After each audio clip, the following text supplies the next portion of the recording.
కష్టపడి పొగాకు పంటను పండించి గిట్టుబాటు ధర లేక దిక్కుతోచని పరిస్థితిలో మాకంటూ ఎవరన్నా అండగా నిలబడతారా అన్న వెంటనే మీరు గుర్తొచ్చి ఈ 5 జిల్లాల నుంచి కూడా రైతన్నలో సమస్యలు చెప్పుకోవటం కోసం మేము ముందుకు వచ్చామన్న మా జంగారెడ్డిగూడెం ఏలూరు జిల్లా NLS అన్న నార్థరన్ లైట్ సాయిల్స్ అన్న మా సాయిల్స్ మాది మెట్ట ప్రాంతం అన్న. అక్కడ లాస్ట్ ఇయర్ ఇదే రోజుకి 1 కేజీ పొగాకు 420 రూపాయలు పెట్టి కొన్నారన్న. అదే ఈ రోజున 265 రూపాయలు పెట్టుకుంటున్నారన్న. దాదాపు 70 రూపాయలు 1 కేజీకే తేడా వచ్చిందన్న.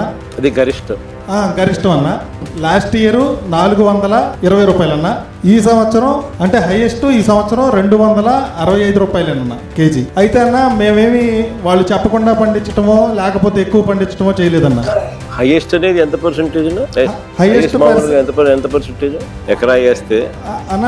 హైయెస్ట్ 20%, 30%, 40% హైయెస్ట్ ఉంటుంది. మిగతా 60% అంతా మీడియం లో గ్రేడ్ ఉంటుంది. అంతే ఉంటుంది అన్న. మేము పొగాకు కూడా ఎక్కువ పండించలేదన్న. వారు ఇచ్చిన ఇండెంట్ ప్రకారం 80 మిలియన్ టన్స్ పండించామన్న లాస్ట్ ఇయర్. ఈ సంవత్సరం కూడా మేము పండించింది 80 మిలియన్ టన్స్ ఏనన్న. అయితే లాస్ట్ ఇయర్ 4 నెలలు పూర్తయ్యేసరికి 80 మిలియన్ టన్స్ కొనేసారన్న. ఈ సంవత్సరం వేలం ప్రారంభమై 90 రోజులైందన్న. అంటే 3 నెలలు అయిందన్న. 7 మిలియన్ టన్స్ మాత్రమే ఈ రోజుకి పొగాకును కొనటం జరిగిందన్న.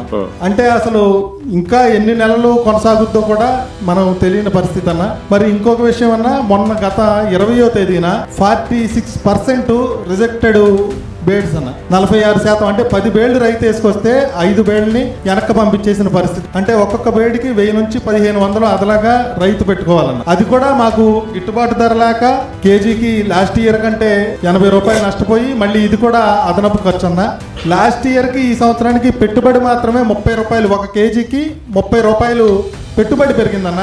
రేటు మాత్రం 70 రూపాయలు ధర తగ్గిందన్న రైతుకి. మేము పండించే పొగాకుతో ఈ ఐటీసీ వాళ్ళు 1 కేజీ పొగాకుకి 1000 సిగరెట్లు తయారవుతాయి అన్న. 1000 సిగరెట్లు అని అంటే దాదాపు 100 ప్యాకెట్లు అన్న. 100 ప్యాకెట్లు అంటే ప్యాకెట్ 240 కాడికి 24,000 రూపాయలు మా కేజీ పొగాకుతో వాళ్ళు సంపాదిస్తున్నారన్న. అంటే మా క్వింటా పొగాకుతో వాళ్ళు 1 క్వింటా పొగాకు ధర అన్న 24,000 అంటే 1 కేజీ పొగాక్కి వాళ్ళు 24,000 సంపాదించి మాకు 260 రూపాయలు ఇవ్వడం అనేది ఎంతవరకు ధర్మం అన్న?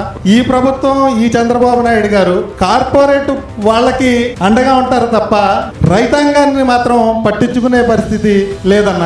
మీరు ముఖ్యమంత్రిగా ఉన్నప్పుడు అన్న ఈ రోజు అన్న చెప్పినట్టు యూరియాకి మందు కట్టల దగ్గర, మందుల షాపుల దగ్గర బార్లు తీరు ఉంటున్నారు కానీ మద్యం షాపుల దగ్గర మాత్రం ఎక్కడ మనుషులు కనపడట్లేదన్న. ఎందుకంటే సందుకి షాపులు పెట్టి వాళ్ళకి మద్యం నిలబడకూడదని చెప్పి మద్యం ఇస్తున్నారు. మా రైతన్నలు ఏం పాపం చేసుకున్నామని మా డబ్బులతో మేము మందు కట్టలు కొనుక్కోవడానికి వెళ్ళినా ఒక యాప్ క్రియేట్ చేసి నీకు 1 కట్టే, నీకు అరకట్టే అని చెప్పి మాకు అలాంటి పరిస్థితులు వస్తున్నాయన్న. మరి దీన్ని కూడా మీరు గ్రహించాలన్నా. మీరు ముఖ్యమంత్రిగా ఉన్నప్పుడు ఒక సూపర్ కట్ట 50 కేజీలు అన్న బస్తా 500 రూపాయలది ఈ రోజున 735 రూపాయలు అన్న. ఒక MOP అన్న పొటాష్ కట్ట 1550 రూపాయలు ఉన్నది మీరు ముఖ్యమంత్రిగా ఉన్నప్పుడు. ఈ రోజు 200 రూపాయలు అన్న. ఒక 2028 1700 ఉన్న మందు కట్ట 2450 రూపాయలు అన్న. అమోనియా 900 ఉన్నది 1400 రూపాయలు ఉందన్న. ఈ రోజు దాదాపు సగానికి సగం పెరిగిపోయినాయి అన్న కొన్ని కట్టలు.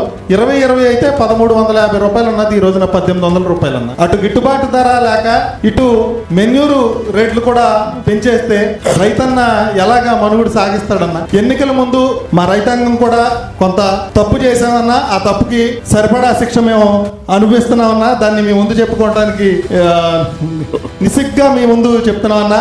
కానీ మళ్ళా ఈ పొరపాటు చేయమన్నా. మళ్ళా ఆంధ్రప్రదేశ్ రైతాంగం అన్నదాత హ్యాపీగా ఉండాలంటే మళ్ళా వైఎస్ జగన్మోహన్ రెడ్డి గారు ముఖ్యమంత్రి అయితేనే రైతన్న హ్యాపీగా ఉంటాడని మేము అందరం కూడా ఎదురు చూస్తున్నామన్నా. ఇంత చక్కటి అవకాశం ఇచ్చినందుకు మీకు ధన్యవాదాలు తెలియజేస్తున్నానండి.